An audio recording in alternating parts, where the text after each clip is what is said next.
Wir sind Christopher und Andrea und gerade in der Türkei unterwegs. Wir sind noch immer in Kappadokien und wirklich begeistert von diesem Ort.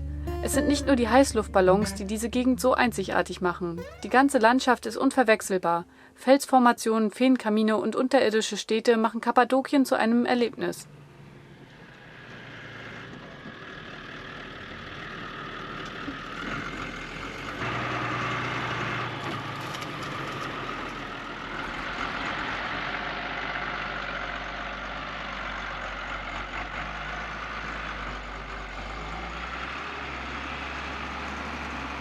Hier treffen wir auf Franziska und Jan, mit denen wir eine Weile zusammen unterwegs sind.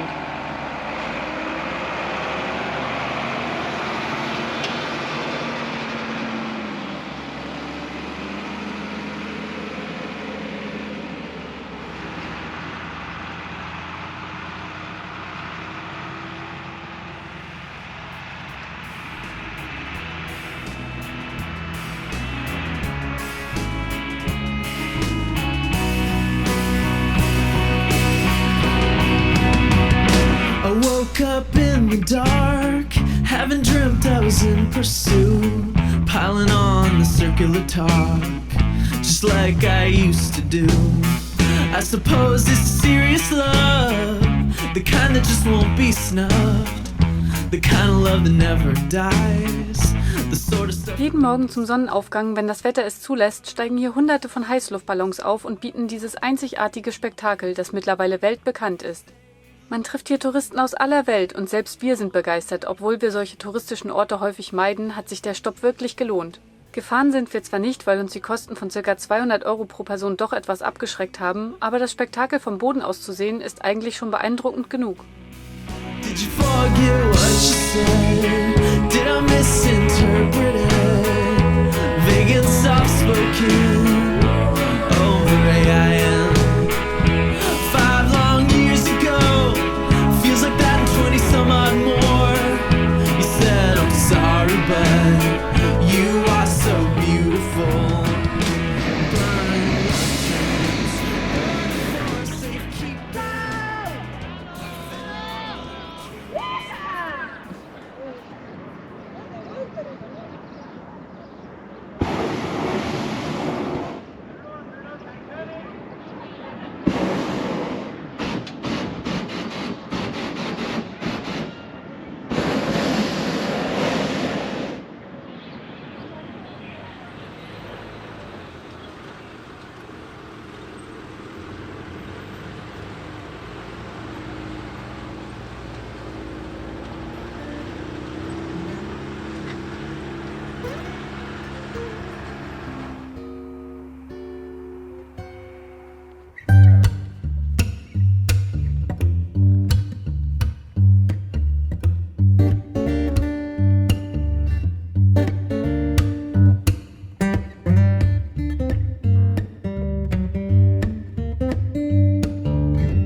Erster Stopp A101. Jo.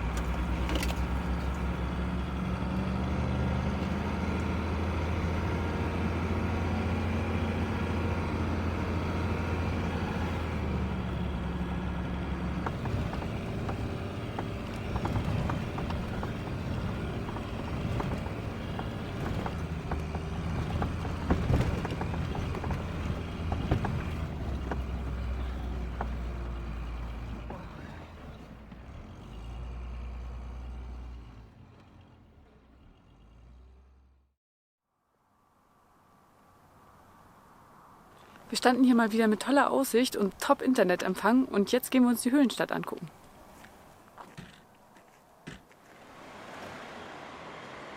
In Kappadokien gibt es 36 bisher entdeckte unterirdische Städte. Davon ist allerdings nur ein kleiner Teil für Besichtigungen geöffnet. Es wird angenommen, dass diese schon im 3. Jahrtausend vor der Zeitenwende angelegt wurden. Wir haben uns entschieden, die Stadt in Kaimakli anzuschauen. Durch den leicht zu bearbeitenden Tuffstein bieten sich hier beste Voraussetzungen für solche Anlagen.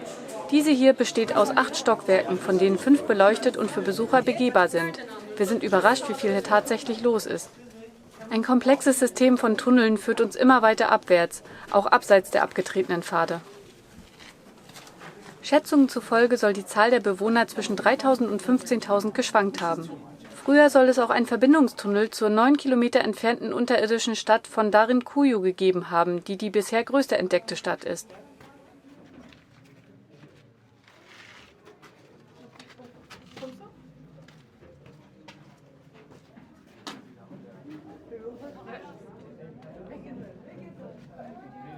Oh. Jetzt ist wirklich über Indiana Jones. Ja. Oh, die Sturmlampe wäre echt gut gewesen. Alter, geil. Ja, wir hatten ja nicht gedacht, das ist so ein Touristending. Ich dachte, hier ist alles abgezäunt. Oh, ist das hier rutschig. Ob wir hier wieder hochkommen? Ja, passt total aus. Also ich hoffe, ich habe einen Turnschuh. Oh, geil, das hört gar nicht auf. Nee, wir brauchen noch Licht hier. Wir brauchen noch Licht hier. Hauptsache, da kommen uns jetzt keine Touristen entgegen. Das ist ja ein bisschen doof. Ja. Der wird immer kleiner, der Gang. Der wird immer kleiner, aber... Seid ihr noch alle da? Also ich bin noch da, Jan. Jan? Okay, Jan ist auch noch da. Aber ich glaube, wie hört es denn? Ich weiß es nicht. Hier geht's jetzt rechts. Alter, ist das geil. Ja, das ist echt nieder. Ey, wenn hier was einschüttet, die findet uns keine Sau mehr. Ne? Keine Sau mehr. Aber hier ist jetzt dann fertig. Also hier ist ein Raum. Okay, geht auch nicht weiter. Geht nicht weiter. Guck mal, ich will mal filmen kurz. Kannst du mal leuchten? Ja. Hier liegt Müll, also hier waren ja schon mal welche. Okay. Ich glaube, hier waren schon mal Partys unten. Ja, Chips, Flaschen, Zigarettenpäckchen. Ich glaube, Ja, wir haben gedacht, echt schon welche geraucht heimlich, weil Hier hier soll- ein Haufen Stummel rum. Dass man hier solche Plätze noch findet.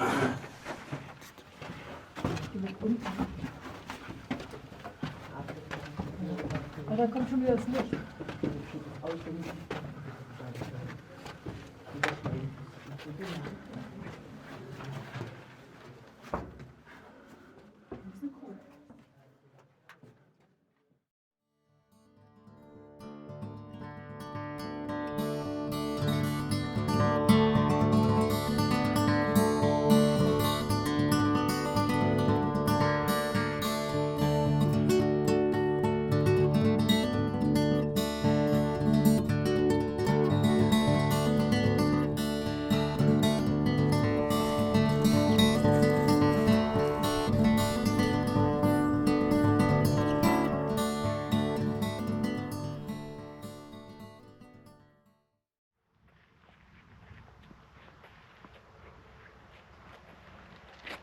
Wir sind jetzt am Tuskelü, das ist so ein Salzsee. Ja, und Gülü heißt übrigens See. Mhm. Ja. Und ja, ist echt schön. Also wir sind ja gestern schon mal hier rangewandert, so zu der Wasserkante. Da ist so eine richtige Salzkruste. Sieht eigentlich aus wie so eine Eisschicht halt oben drauf und die bricht halt auch manchmal ein. Ja, so in der untergehenden Sonne, das sieht schon ziemlich cool aus. Eigentlich sieht das auch richtig rosa aus. Und hier fliegen auch oder laufen sonst Flamingos rum. Hier Ja. ist so die größte Flamingo-Population.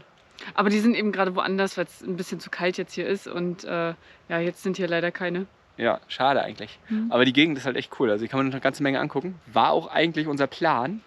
Aber ja, hat sich... Gestern Abend irgendwie ein bisschen anders ergeben. Also wir haben die Möglichkeit, wahrscheinlich jetzt schon in ein paar Tagen auf ein Segelboot zu gehen und mal ein bisschen zu segeln.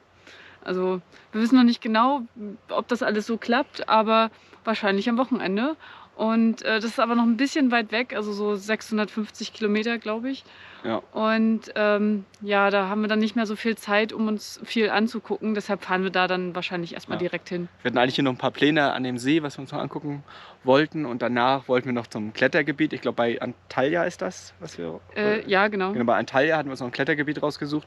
Ja, das werden wir jetzt erstmal verwerfen, die Idee. Und dann geht es jetzt Richtung Wie hieß der Ort? Irgendwas mit F. Ah, ja, ich glaube, das müssen wir einblenden. Das habe ich jetzt vergessen. Aber Also, es ist eine große Stadt und da sind viele Marinas. Also genau, wir haben so ein paar Bilder schon geschickt bekommen von den ganzen Marinas. Und ja, dann hoffentlich klappt das alles. Weil eigentlich ist der Captain gar nicht mehr da. ist ja nicht mehr Saison. Ist ja nicht mehr Saison, der würde jetzt extra für uns kommen. Und ja, das müssen wir jetzt mal alles versuchen, die nächsten Tage zu klären. Und dann wird es halt in ein paar Tagen schon aufs Segelboot gehen. Richtig ist spannend irgendwie so. Ja, ist irgendwie ein komisches Gefühl, aber wir freuen uns schon wohl. Hoffen wir mal, dass das alles so klappt, wie wir uns das vorstellen. Na los, dann schnell los. Ja.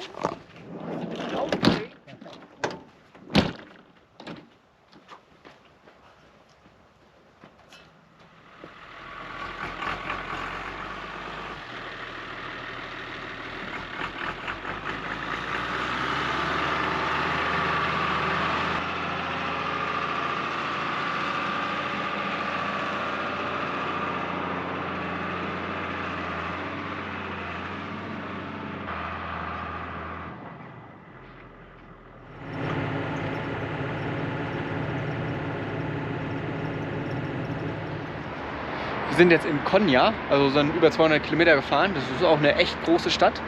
Und hier haben wir uns jetzt so einen Parkplatz rausgesucht. Witzigerweise, also was ist gar kein Parkplatz, sondern richtig so ein kleiner Campingplatz. Oh, hier ist eine Katze, die süß. Das ist komplett kostenlos. Also wir waren gerade ein bisschen baff. Hier gibt es Strom, Wasser. Man meldet sich nur an und dann kann man hier kostenlos stehen. Musst du angeben, wie viele Tage wir hier stehen wollen. Ich habe jetzt erstmal 2 angegeben. Und ja, wir werden hier noch ein bisschen jetzt arbeiten, vielleicht nochmal den Ort angucken. Und dann müssen wir auch weiterfahren, weil wir haben mit dem nochmal gesprochen, jetzt unserem Captain, beziehungsweise den Sohn von Captain. Und wir haben jetzt in 3-4 Tagen haben wir halt den Termin dann, da treffen wir uns am Schiff und dann geht's endlich aufs Boot.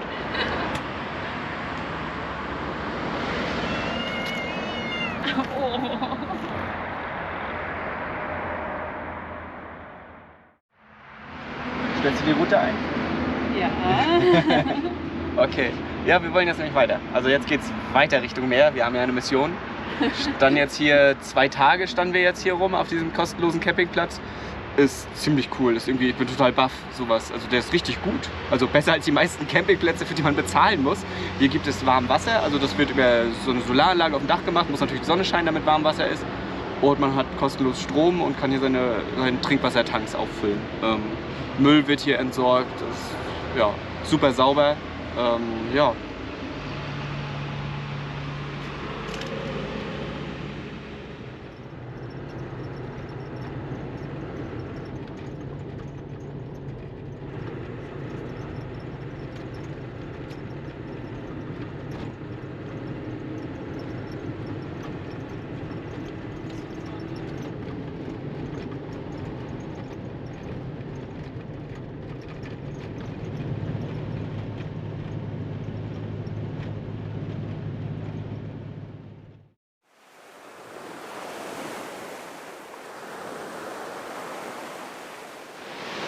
So schnell kann es gehen. Wir sind jetzt über 200 Kilometer gefahren und stehen jetzt in Side an einem Strand. Das ist kurz vor Antalya.